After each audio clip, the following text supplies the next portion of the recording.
السلام علیکم ورحمۃ اللہ وبرکاتہ۔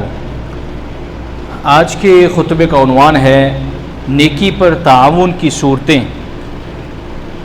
الحمدللہ والصلاۃ والسلام علی رسول اللہ، اما بعد۔ یقیناً تمام تعریفیں اللہ کے لیے ہیں جس نے ہمیں علم عطا کیا اور زندگی گزارنے کے طریقوں پر روشنی ڈالی۔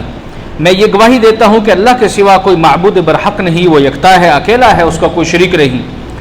اور میں یہ بھی گواہی دیتا ہوں کہ ہمارے نبی حضرت محمد رسول اللہ صلی اللہ علیہ وسلم اللہ تعالیٰ کے بندے اور اس کے آخری رسول ہیں۔ اے اللہ محمد صلی اللہ علیہ وسلم پر، ان کی آل پر اور تمام صحابہ کرام پر ڈھیروں درود و سلامتی نازل فرما۔ حمد و ثنا کے بعد اے اللہ کے بندو، ہمارے معاشرے میں پھیلی بد امنی نے ہر شخص کو سراسیمہ کر رکھا ہے۔ جرائم اور برائیوں کا سیلاب ہے، انسانی جان عدم تحفظ کا شکار ہے اور ہر وقت کسی ناگہانی واقعہ یا حادثہ رونما ہونے کے خوف و ہراس میں مبتلا ہے۔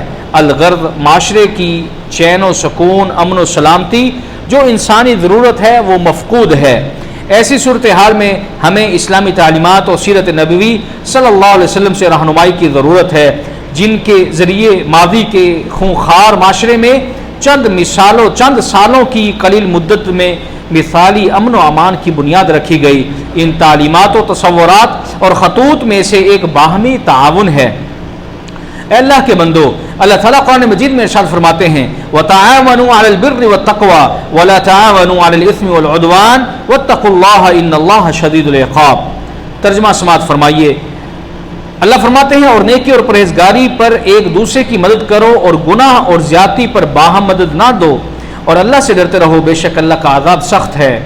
اس آیت مبارکہ میں اللہ تعالیٰ نے دو باتوں کا حکم دیا ہے۔ پہلی یہ کہ نیکی اور پرہیزگاری پر ایک دوسرے کی مدد کرو، اور دوسری یہ کہ گناہ اور زیادتی پر باہمی تعاون مت کرو۔ یہ انتہائی جامع آیت مبارکہ ہے۔ نیکی اور تقوی میں ان کی تمام انواع و اقسام داخل ہیں، اور اثم اور عدوان میں ہر وہ چیز شامل ہے جو گناہ اور زیادتی کے زمرے میں آتی ہو۔ علم دین کی اشاعت میں جان، وقت، مال، درس و تدریس اور تحریر و تقریر وغیرہ سے ایک دوسرے کی مدد کرنا، دین اسلام کی دعوت اور اس کی تعلیمات دنیا کے ہر گوشے میں پہنچانے کے لیے باہمی تعاون کرنا، اپنی اور دوسروں کی عملی حالت سدھارنے میں کوشش کرنا، نیکی کی دعوت دینا اور برائی سے منع کرنا، ملک و ملت کے اجتماعی مفادات میں ایک دوسرے سے تعاون کرنا، سوشل ورک اور سماجی خدمات سب اس میں داخل ہیں۔ گناہ اور ظلم میں کسی کی بھی مدد نہ کرنے کا حکم ہے۔ کسی کا حق مارنے میں دوسروں سے کسی قسم کا کوئی بھی تعاون کرنا، رشوتیں لے کر فیصلے بدل دینا، جھوٹی گواہیاں دینا، بلا وجہ کسی مسلمان کو پھنسا دینا، ظالم کا اس کے ظلم میں کسی بھی طرح کی حمایت کرنا یا ساتھ دینا، یا مجرمانہ خاموشی اختیار کر کے ظالم کی حوصلہ افزائی کا سبب بننا، یا باوجود قدرت کے مظلوم کی حق رسی کی کوشش نہ کرنا، حرام و ناجائز کاروبار کرنے والی کمپنیوں یا بینکوں میں کسی بھی طرح شریک ہونا، برائی کے اڈوں میں نوکری کرنا، یہ بھی ایک طرح سے برائی کے ساتھ تعاون ہے اور یہ ناجائز ہے۔ اے اللہ کے بندو، ہر اچھے معاشرے کے کچھ مشترکہ مقاصد ہوتے ہیں جن کے قیام کے لیے معاشرے کے ہر فرد کی حصہ داری ضروری ہوتی ہے۔ اسلام معاشرے کے ہر فرد کے اندر باہمی تعاون کا احساس دلاتا ہے اور معاشرے کے ہر فرد میں اس کا بہترین شعور پیدا کرتا ہے۔ قرآن و حدیث میں باہمی تعاون کی بڑی فضیلت آئی ہے اور اس کی بہت ہی ترغیب دلائی گئی ہے۔ چنانچہ فرمانے باری تعالیٰ ہے، مومن مرد و عورت آپس میں ایک دوسرے کے مددگار و معاون دوست ہیں، وہ بھلائیوں کا حکم دیتے ہیں اور برائیوں سے روکتے ہیں، نماز کو پابندی سے بجا لاتے ہیں، زکوٰۃ ادا کرتے ہیں، اللہ کی اور اس کے رسول صلی اللہ علیہ وسلم کی بات مانتے ہیں۔ یہی لوگ ہیں جن پر اللہ تعالیٰ بہت رحم فرمائے گا، بے شک اللہ تعالیٰ غلبے اور حکمت والا ہے۔ اللہ تعالیٰ ایک اور مقام پر ارشاد فرماتے ہیں، اے ایمان والو، تم سب سرگوشی کرو تو یہ سرگوشیاں گناہ اور ظلم و زیادتی اور نافرمانی نبی کریم صلی اللہ علیہ وسلم کی نہ ہوں، بلکہ نیکی اور پرہیزگاری کی باتوں پر سرگوشی کرو اور اس اللہ سے ڈرتے رہو جس کے پاس تم سب کو جمع ہونا ہے۔ اللہ کے بندو، باہمی تعاون کی کئی ایک مثالیں ہیں، جیسا کہ خدمت انسانیت، انسانوں سے پیار و محبت اور ضرورت مند انسانوں کی مدد کے عمل کو دین اسلام نے خدمت انسانیت کو بہترین اخلاق اور عظیم عبادت قرار دیا ہے۔ اللہ تعالیٰ نے انسانوں کو یکساں صلاحیتوں اور اوصاف سے نہیں نوازا، بلکہ ان کے درمیان فرق و تفاوت رکھا ہے، اور یہی فرق و تفاوت اس کائنات رنگ و بو کا حسن و جمال ہے۔ وہ رب اس بات کو پسند کرتا ہے کہ معاشرے کے ضرورت مند اور مستحق افراد کی مدد ان کے وہ بھائی بند کریں جن کو اللہ تعالیٰ نے اپنے فضل سے نواز رکھا ہے، تاکہ انسانوں کے درمیان باہمی الفت و محبت کے رشتے بھی استوار ہوں اور دینے والوں کو اللہ کی رضا اور گناہوں کی بخشش بھی حاصل ہو۔ انسانیت کی خدمت کے بہت سے طریقے ہیں۔ بیواؤں اور یتیموں کی مدد، مسافروں، محتاجوں، فقراء اور مساکین سے ہمدردی، بیماروں، معذوروں، قیدیوں اور مصیبت زدوں سے تعاون، یہ سب خدمت خلق کے کام ہیں۔ اور وسیع تر تناظر میں ان سب سے بڑھ کر انسانوں سے ہمدردی یہ ہے کہ ان کو دعوت و تبلیغ اور تعلیم و تربیت کے ذریعے دوزخ کی آگ سے بچایا جائے اور رب کی رضا اور صراط مستقیم کی طرف ان کو دعوت دی جائے۔ اے اللہ کے بندو، صحابہ کرام نیکیوں کے اس قدر حریص تھے کہ ہمیشہ ایک دوسرے سے آگے بڑھنے کی فکر میں رہتے تھے۔ چنانچہ حضرت عمر فرماتے ہیں کہ ایک دن میں مدینہ طیبہ کے مضافات میں ایک جھونپڑی کے قریب پہنچا تو اس میں تنہا ایک بڑھیا بستر پر پڑی نظر آئی، اور جھونپڑی صاف ستھری اور ہر چیز قرینے سے رکھی ہوئی تھی۔ میں نے بڑھیا سے پوچھا، اماں آپ کے یہ کام کون کرتا ہے؟ اس نے عرض کیا، ایک شخص فجر سے پہلے آتا ہے اور یہ سارے کام کر کے چلا جاتا ہے۔ چنانچہ عمر رضی اللہ عنہ کو تجسس ہوا کہ وہ شخص کون ہے۔ دوسرے دن صبح آئے تو وہ کام کر کے چلا گیا تھا، پھر آئے تو وہ گھر کی صفائی کر رہے تھے، دیکھا تو حضرت ابوبکر تھے، سید القوم، جو کہ قوم کے سردار تھے، اور یہی وہ حقیقی لیڈر تھے جو قوم کے خدمت گزار تھے۔ ابوبکر رضی اللہ عنہ کئی گھرانوں کی مستقل کفالت بھی کرتے تھے اور محلے میں کئی گھروں کی بکریوں کا دودھ بھی دوتے تھے۔ خلیفہ بنے تو ایک دن محلے سے گزرتے ہوئے ایک لڑکی نے دیکھا تو کہنے لگی، آپ تو اب مسلمانوں خلیفہ ہو گئے ہیں، اب ہماری بکریوں کا دودھ کون دھوئے گا، کون نکالے گا؟ آپ نے فرمایا، مجھے تمہاری بکریوں کا دودھ دونے سے کوئی چیز نہیں روک سکتی، گویا کہ میں خلیفہ ہوتے ہوئے بھی یہ کام کروں گا۔ مومنین کی ایک یہ اہم صفت ہے کہ وہ اللہ تعالیٰ کی محبت کی وجہ سے مسکین، یتیم اور قیدی کو کھانا کھلاتے ہیں۔ اسی طرح ضرورت مند اور مستحق کی مدد کا ایک طریقہ یہ بھی ہے کہ اسے مستقل روزگار فراہم کرنے میں مدد دی جائے۔ بھیک مانگنے اور سوال کرنے کی اسلام میں سخت ممانعت ہے، اور اس عمل کو نبی کریم صلی اللہ علیہ وسلم نے ناپسند کیا ہے۔ بدقسمتی سے آج مسلمان معاشروں میں لوگوں نے بڑے پیمانے پر اس کو پیشے کے طور پر اختیار کر لیا ہے، جس کی ہر سطح پر حوصلہ شکنی ہونی چاہیے اور حقیقی مستحقین کو ان کا حق بغیر طلب کیے ملنا چاہیے۔ اے اللہ کے بندوں، خدمت خلق کا کام گناہوں کی بخشش اور رب کی رضا کے حصول کا ذریعہ ہے۔ ایک شخص نبی کریم صلی اللہ علیہ وسلم کے پاس آیا اور عرض کیا، میں ایک گناہ کر بیٹھا ہوں۔ آپ نے پوچھا، تمہاری والدہ زندہ ہے؟ اس نے عرض کیا، نہیں۔ فرمایا، تمہاری خالہ زندہ ہے؟ کہا نہیں۔ فرمایا کہ تمہاری خالہ زندہ ہے؟ تو اس نے کہا، ہاں میری خالہ زندہ ہے۔ تو آپ صلی اللہ علیہ وسلم فرمایا، جاؤ خالہ کی خدمت کرو، اللہ تمہارے گناہ بخش دے گا۔ والدین کی خدمت تو بدرجہ اولا جنت کے حصول کا ذریعہ ہے۔ اگر ہم والدین کی خدمت اور دیکھ بھال کریں تو جنت ملے گی، اور اگر ان کے دل دکھائیں گے اور ایذا دیں گے تو پھر اللہ کی طرف سے تمہیں سزا ملے گی۔ اے اللہ کے بندو، کسی کو دین اسلام کی طرف بلانا یہ بھی بہت بڑی نیکی ہے، یہ بھی باہمی تعاون کی ایک صورت ہے، جیسا کہ موسیٰ علیہ السلام نے فرعون کو دعوت دی اور اسے دین اسلام کی طرف بلایا، اور ایسے ہی ابراہیم علیہ السلام اور اسماعیل علیہ السلام نے جب بیت اللہ کو بنایا، اللہ کے گھر کو بنایا، تو اس وقت بھی وہ کہہ اٹھے کہ اللہ اس گھر کو آباد کر، میری اولاد کو نماز والا بنا، با جماعت نماز والا بنا، اور ان کو نیک بنا۔ اسی طرح لوگوں کے درمیان صلح کروانا بھی بہت بڑی نیکی ہے۔ افراد یا جماعتوں کے درمیان بگڑے ہوئے اور خراب تعلقات کو شرعی تقاضوں اور اصولوں کے مطابق استوار کرنا، متنفر دلوں کو قریب کرنا، متصادم آراؤں میں ہم آہنگی پیدا کرنا، خاص و عام کو زمین میں فتنے فساد پھیلانے سے روکنا، اور سماج میں امن و امان کا قیام اور ایک صالح معاشرے کی تشکیل کرنا اصلاح کہلاتا ہے۔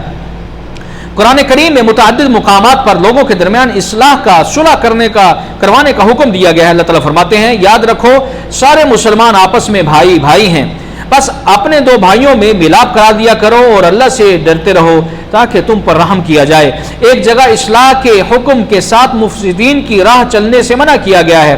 اللہ تعالیٰ فرماتے ہیں اور اصلاح کرتے رہو اور اصلاح کرتے رہنا اور بد نظم لوگوں کی رائے پر عمل مت کرنا۔ اسی طرح بھلائی کا حکم دینا اور برائی سے روکنا۔ دین اسلام اپنے قیام و بقا کے لیے نیکی کا حکم دینا اور برائی سے روکنے کو اساس اولین قرار دیتا ہے۔ یہ امت محمدیہ کا خلاصہ ہے اور دینی فریضہ ہے۔ امت کے ہر فرد پر بحیثیت استطاعت یہ ذمہ داری عائد ہوتی ہے۔ حدیث رسول صلی اللہ علیہ وسلم ہے، آپ نے فرمایا تم میں سے جو کوئی برائی دیکھے وہ اپنے ہاتھ سے روکنے کی کوشش کرے، اگر ہاتھ سے روکنے کی طاقت نہیں رکھتا تو زبان سے، اور زبان سے بھی اگر طاقت نہیں رکھتا تو دل سے اسے برا جانے، اور یہ ادنا ایمان ہے۔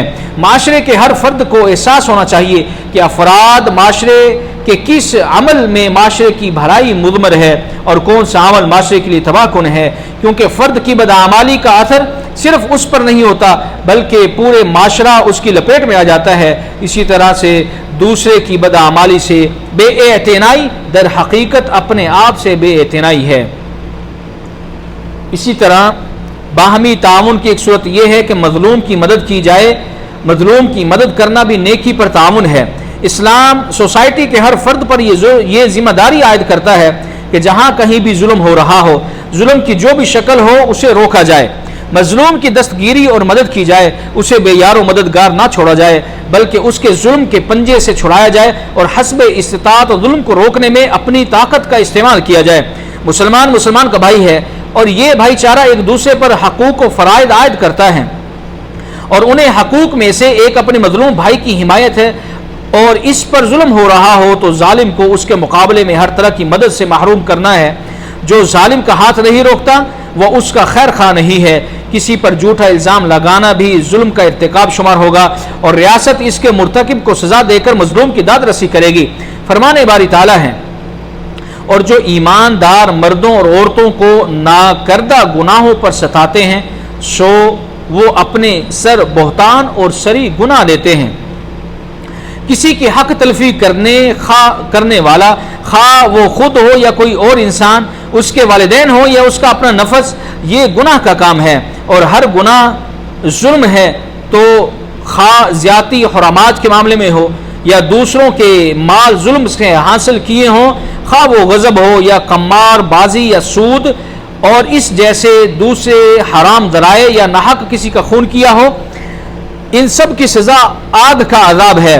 اللہ تعالیٰ ظلم ہی کی ایک صورت بیان کرتے ہوئے قرآن مجید میں ارشاد فرماتے ہیں، بے شک جو لوگ یتیموں کا مال ناحق کھاتے ہیں وہ اپنے پیٹ میں آگ بھرتے ہیں اور ان قریب وہ آگ میں داخل کیے جائیں گے۔ اسی طرح اللہ تعالیٰ ظلم ہی کی ایک اور صورت بیان کرتے ہیں کہ جو لوگ وراثت کے حقداروں کا حق دبا کر اللہ اور اس کے رسول کی نافرمانی کرتے ہیں اور اللہ تعالیٰ کی حدود کو توڑتے ہیں، تو اللہ تعالیٰ قرآن مجید میں ان کے بارے میں فرماتے ہیں، اور جو شخص اللہ اور اس کے رسول کی نافرمانی کرے اور اس کی حدود سے نکل جائے، اللہ اسے آگ میں ڈالے گا جس میں وہ ہمیشہ رہے گا اور اس کے لیے ذلت کا عذاب ہے۔ اے اللہ کے بندو، اسلام نے جہاں آپسی تعلقات کو قائم کرنے اور باہمی تعاون پر بہت زور دیا ہے، وہیں اس کی راہ میں حائل رکاوٹوں کا سد باب بھی کیا ہے۔ کچھ موانع کا تذکرہ گوشے گزار کرنا چاہتا ہوں۔ ان میں پہلی چیز یہ ہے کہ سود کی ممانعت۔ سود معاشرے کے لیے سم قاتل ہے، اس سے معاشرے میں بغض و حسد اور نفرت و عداوت پھیلتی ہے۔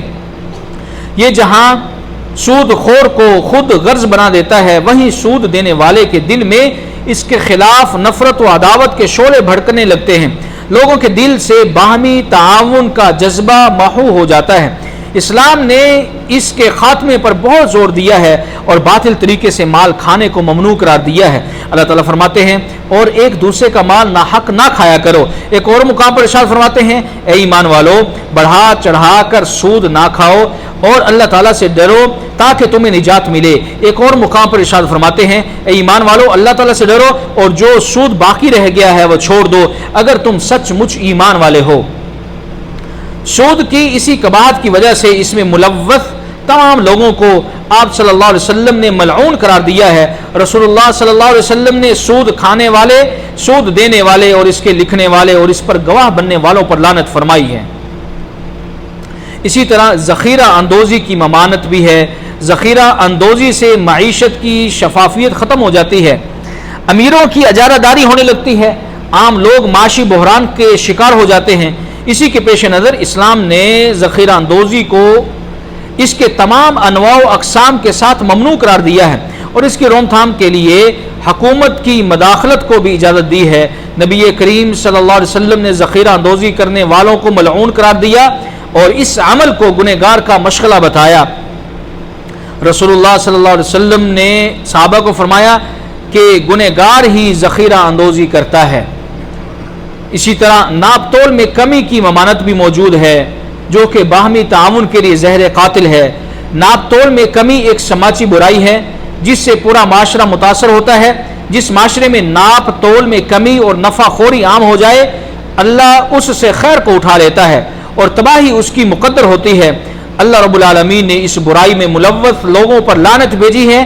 اللہ تعالیٰ قرآن مجید میں ارشاد فرماتے ہیں، بڑی خرابی ہے ناپ تول میں کمی کرنے والوں کی کہ جب لوگوں سے ناپ تول لیتے ہیں تو پورا پورا لیتے ہیں، اور جب انہیں ناپ کر یا توڑ کر دیتے ہیں تو انہیں کم دیتے ہیں۔